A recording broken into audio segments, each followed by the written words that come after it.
पंढरपुरात श्री विठ्ठलाची भक्ती आणि मुख्यमंत्री देवेंद्र फडणवीस आणि त्यांच्या सौभाग्यवती अमृता फडणवीस यांनी या दरम्यान घातली फुगडी।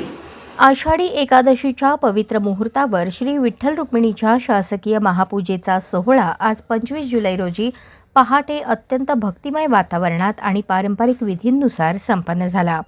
मुख्यमंत्री देवेंद्र फडणवीस आणि त्यांच्या पत्नी अमृता फडणवीस यांच्या हस्ते पहाटे 2:30 वाजता श्री विठ्ठल रुक्मिणीची विधिवत महापूजा करण्यात आली।